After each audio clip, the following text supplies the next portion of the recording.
Hello दोस्तों, आप देख रहे हैं एक्सप्लोसिव फैक्ट और आज मैं आपको इंसानों द्वारा किए गए कुछ आसान व अद्भुत आविष्कारों के बारे में बताने जा रहा हूं, जिन्होंने हमारे जीवन को काफ़ी हद तक आसान बना दिया। तो आइए दोस्तों शुरू करते हैं।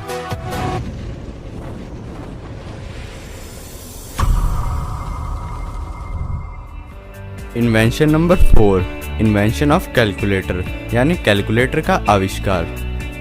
कैलकुलेटर की हमारी दैनिक जीवन में कितनी उपयोगिता है यह तो हम सभी जानते हैं। वह इसकी सहायता से हम तुरंत ही किसी भी छोटी व बड़ी संख्या का कैलकुलेशन आसानी से कर सकते हैं। लेकिन क्या आप जानते हैं कि कैलकुलेटर के आविष्कार से पहले गणना करने के लिए जॉन नेपियर ने एक गणना की सारणी का आविष्कार किया था, जिस सारणी का नाम नेपियर बोन था, जिसकी सहायता से संख्याओं की गणना करना काफ़ी हद तक आसान व गतिशील हुआ था। और जॉन नेपियर की सारणी से प्रभावित होकर कैलकुलेशन में और अधिक गति लाने के लिए जर्मनी के एक आविष्कारक विल्हेम चिकार्ड ने 1623 में एक यांत्रिक कैलकुलेटर का निर्माण किया था। इसका आकार एक बड़े टाइपराइटर के बराबर था। इस कैलकुलेटर में 6 छोटे छोटे घूमने वाले पहिए लगाए गए थे, जिनकी सहायता से जोड़ने, घटाने व गुणा करने की प्रक्रिया को काफ़ी हद तक गति प्राप्त हुई थी। इस यंत्र के द्वारा 6 अंकों से अधिक का कैलकुलेशन नहीं किया जा सकता था। संख्या अधिक होने पर यह इसे प्रदर्शित नहीं करता था और सूचना के लिए इस पर लगाई गई घंटी बजने लगती थी। इस आविष्कार के पूर्ण हो जाने के पश्चात भी विल्हेम चिकार्ड अपने कार्य से संतुष्ट नहीं थे, इसलिए उन्होंने जाने माने खगोलशास्त्री जॉन केपलर की सहायता से यांत्रिक कैलकुलेटर को और विकसित करने के लिए कार्य आरंभ किया। चिकार्ड ने इस यांत्रिक कैलकुलेटर का मॉडल तैयार किया और दस्तावेजों में इसकी प्रक्रिया को भी अंकित किया, परंतु दुर्भाग्यवश उनकी प्रयोगशाला में आग लग जाने के कारण इसका मॉडल नष्ट हो गया और इसके साथ साथ 1630 में उनकी व उनके परिवार की प्लेग के कारण मृत्यु हो गई, जिससे यह प्रयोग अधूरा रह गया।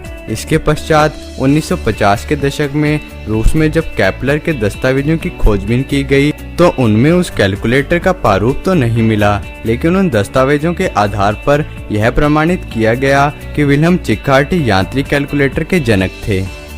Invention number 3, invention of electric iron यानी बिजली से चलने वाली प्रेस का आविष्कार। वैसे तो आप प्रेस के बारे में जानते होंगे, जो कि हमारी दैनिक उपयोग की वस्तु है। आज के इस आधुनिक युग में कोई भी व्यक्ति, चाहे वह बड़ा हो या छोटा, बिना प्रेस के कपड़ों को पहनना पसंद नहीं करता। लेकिन क्या आप जानते हैं कि आज हमारे घर में इस्तेमाल की जाने वाली प्रेस का आविष्कार कई सदियों पहले ही हो चुका था और इंसानों ने अपनी आवश्यकता व सहूलियत के अनुसार समय समय पर इसमें कई प्रकार के परिवर्तन किए। आज हमारे घरों में जिस बिजली की प्रेस का उपयोग किया जाता है, शुरुआत में यह ऐसी नहीं हुआ करती थी।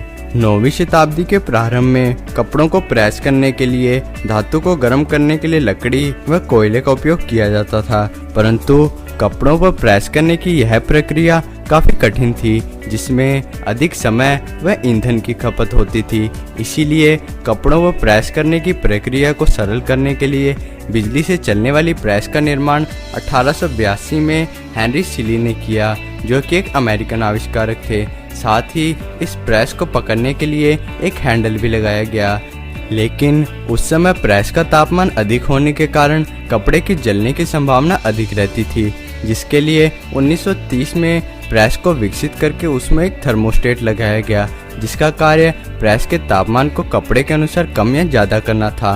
और तब से लेकर अब तक इसकी संरचना में आवश्यकता के अनुसार परिवर्तन किए जा रहे हैं। Invention number 2, invention of battery यानी बैटरी का आविष्कार। बैटरी का उपयोग तो आजकल हर वाहन व अधिकतर घरों में इन्वर्टर के रूप में बिजली प्राप्त करने के लिए किया जाता है और साथ ही सौर व पवन ऊर्जा से उत्पन्न बिजली को स्टोर करने के लिए भी बैटरी का उपयोग किया जाता है। इसका आविष्कार सर्वप्रथम 1799 में अलेसैंड्रो वोल्टा के द्वारा किया गया था, जिसका मुख्य कार्य धातु की सहायता से केमिकल एनर्जी को इलेक्ट्रिक एनर्जी में परिवर्तन करना था। इनके द्वारा बनाई गई यह बैटरी केवल एक ही बार उपयोग में ली जा सकती थी, क्योंकि उस समय दोबारा उपयोग के लिए चार्ज करना संभव नहीं था। इस बैटरी को बनाने के लिए चांदी व जिंक धातु की रोड बनाकर उसमें समुद्र का पानी डालकर रोड को समुद्री पानी से भीगे हुए कपड़े से जोड़ा गया। इस बैटरी के 2 टर्मिनल थे, जिसमें एक सिरा पॉजिटिव व दूसरा सिरा नेगेटिव रखा गया। और इस प्रक्रिया के पूर्ण होने पर वोल्टा ने देखा कि दोनों सिरों पर तारों को अलग अलग जोड़ने से उससे करंट प्रभावित होने लगा। लेकिन इस बैटरी की मुख्य समस्या यह थी कि इसे दोबारा चार्ज नहीं किया जा सकता था। इसलिए इसकी उपयोगिता को देखते हुए 1859 को गास्टन प्लांटे ने, जो कि एक फ्रेंच फिजिसिस्ट थे, एक बैटरी का निर्माण किया जिसमें लेड से बनी प्लेटों को सल्फ्यूरिक एसिड में रखा जाता था, जिसके कारण उपयोग करने के पश्चात भी इसे दोबारा चार्ज करना संभव हो सका, जिस कारण से इसे बार बार उपयोग में लाना संभव हो सका। इन्वेंशन नंबर 1, इन्वेंशन ऑफ माच स्टिक यानी माचिस की तिल्ली का आविष्कार।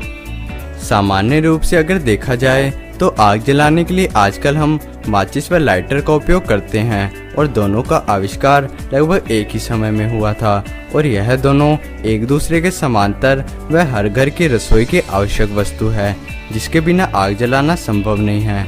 माचिस का आविष्कार इंग्लिश केमिस्ट जॉन वॉकर ने 1827 में किया था। इसको बनाने के लिए लकड़ी की तिल्ली के ऊपरी हिस्से पर लिग्नाइट का मिक्सचर लगाया जाता है। इसको जलाने के लिए एक दूसरे मोटे कागज पर लिग्नाइट की पतली परत चढ़ाई जाती है और जब दोनों को आपस में घिसाया जाता है तो उससे उत्पन्न घर्षण से आग जल उठती है। अब आपको यह जानकर आश्चर्य होगा कि माचिस की तिल्ली का आविष्कार महज एक इत्तेफाक था, जो कि एक विस्फोटक सामग्री बनाते समय हो गया था, क्योंकि आग जलाने के लिए माचिस से पहले ही 1824 में लाइटर का आविष्कार किया जा चुका था। लेकिन इत्तेफाक से ही हुए इस आविष्कार ने हमारे दैनिक जीवन में आग जलाने की प्रक्रिया को सरल व सुगम करके आम आदमी की पहुंच में कर दिया। कैसी लगी कमेंट में ज़रूर बताएं और वीडियो अच्छी लगी हो तो इसे लाइक करें और साथ ही चैनल को सब्सक्राइब करें और बेल आइकन को दबाएं, जिससे आने वाली मेरी लेटेस्ट वीडियो की जानकारी आप तक सबसे पहले पहुंचे। तो दोस्तों मिलते हैं अगली वीडियो में। Thanks for watching.